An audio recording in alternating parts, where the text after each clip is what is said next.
Welcome to the Answers for Elders radio show. Meet the trusted experts who will give you straight answers and will help guide you on the path of later life care. Now, here's your host, founder, caregiver, and CEO, Suzanne Newman.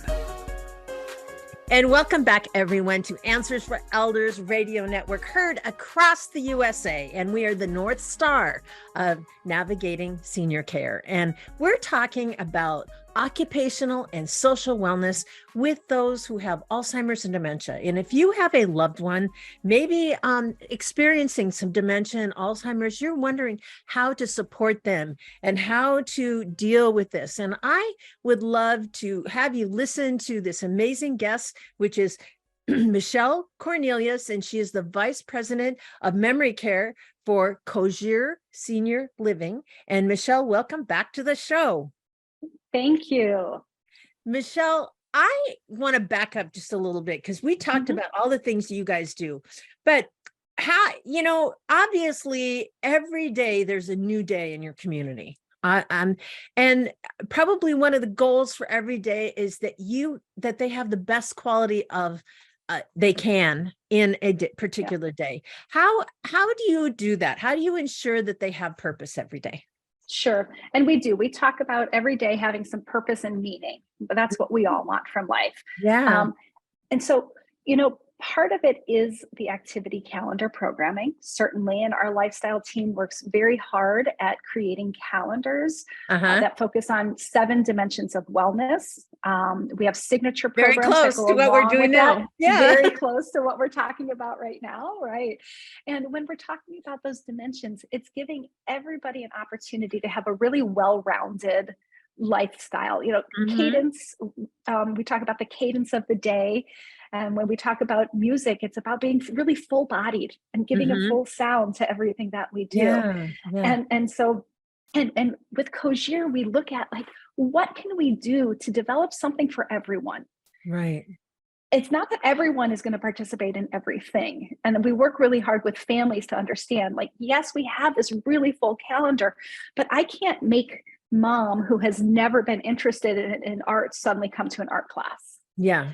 But I want to provide arts for the people that have really identified with that, or the number of people I hear who say, oh, when I retire, I want to learn how to paint. Yeah. So let's give you new opportunities in life too. But if mom doesn't want to participate in the art class, I still want something for mom. And what does that mean? So we have to have a really fully developed calendar so that there is something for everyone. Yeah. Yeah. And I suppose I was going to say, and I suppose when someone enters your community, you already understand a lot about what they're interested in, what their passions have been in their lives. And so you're structuring things to incorporate that. Is that correct? Right. And our calendars change every month, and they're really individualized by the community and how the culture of each community, because what we do in Phoenix is very different than what we do in some of our mid-Atlantic properties or our California properties. And some of it is just weather related, right? Absolutely. I can do things in the winter in Phoenix that you can't do in the winter. Or Seattle, where I am. No way. Seattle, yeah. Right. Yeah. And so some of it is based off of the actual location. Some of it's based off the culture of the location.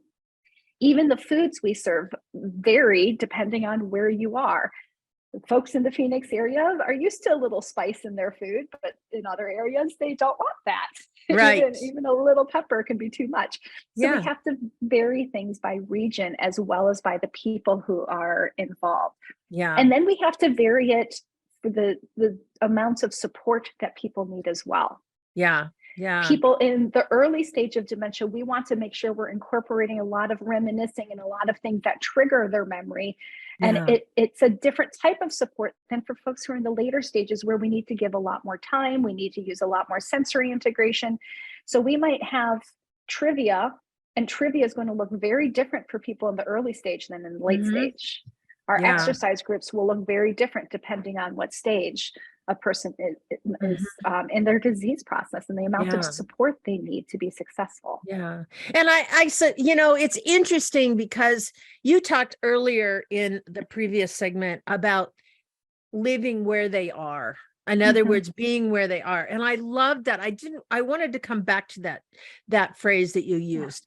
This is new. It's like, I remember when I first started taking care of my mother and she had dementia, I wanted to do everything the right way, and she'd say something that wasn't accurate and I'd immediately correct her, and of course that did not go over well. And I was very grateful that I had a nurse, the staff nurse at the facility where she lived in. She said, Suzanne, the truth at this point in their life is pretty much irrelevant. Don't do that, and I remember that. And I thought, wow, there's other ways that you can communicate as her family member to support her without making her feel wrong because she said that. And I really appreciated that. And I suppose that's what you do as well. Is that correct? Right. And it's teaching the staff this and teaching the families this. Yeah. And understanding that our goal is to validate the residents' feelings or experiences. Their feelings and experiences are just as real to me as mine are. So if they're saying they want to go home, I can't say this is your home now. No, this is not we know that this is where they live. Right. But what defines home? What are you looking for in a home? Sometimes people want to go home because they're tired. And so if I say, why do you want to go home? They say, I'm really tired. I can say, oh, I have a bed for you to sleep in. Yeah. On the other hand, if they say, I need to get home, the kids are coming home from school and I have to be there when they get home, that's their reality. Right. I have to reassure them that everything is going to be okay and that we're going to make sure the kids are okay. I can't just try to redirect them. No, I need to let them know that things are going to be fine. When I think looking for a spouse. Yeah. This is important. Whatever that is. This is important when we're talking to families, because there's a lot of families out there that have a loved one that has dementia and they're asking the same question 20 times in 10 minutes, Right. So this short-term memory situation and as the disease progresses, things happen like this. Like, how do you actually deal with it? I remember challenges with getting my mother to take a shower because she was certain that she didn't need to go take a shower. And it was like, how do you do that with the most dignity and yet, be that person? So how do you deal with that? Right. And when a person doesn't want to take a shower, we need to find out why. With all of these things, when the person is distressed, what is causing the distress? The distress, is it caused by the dementia? There's a trigger. There's something going on. Is it that they think their clothes are going to disappear if they take them off? Or do they think I'm a stranger and they don't recognize me and so they don't want to take their clothes off in front of a stranger? Or maybe they just don't understand the word shower. Yeah. Maybe if we take a spit bath or get washed up. And I know it's a fear of falling. Their own routine, a fear of falling. There's 100 different reasons. So I have to figure out what that is. I know I shower in the morning. If I'm dressed, I've already showered today.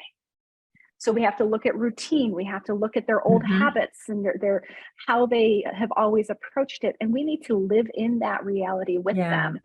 And then the other thing is knowing that sometimes it's working with the families to let them know that it's okay to not shower. A daily shower is very much an American concept. Yeah. So Michelle and I, we're going to be right back right after this. I'm sorry, I need to cut you off. Absolutely. But I want to continue this conversation, and we're going to be right back right after this, everyone.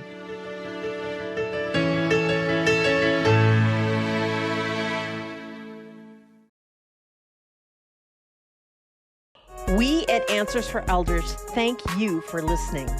Did you know that you can discover hundreds of podcasts in our library on senior care? So visit our website and discover our decision guides that will help you also navigate decision making.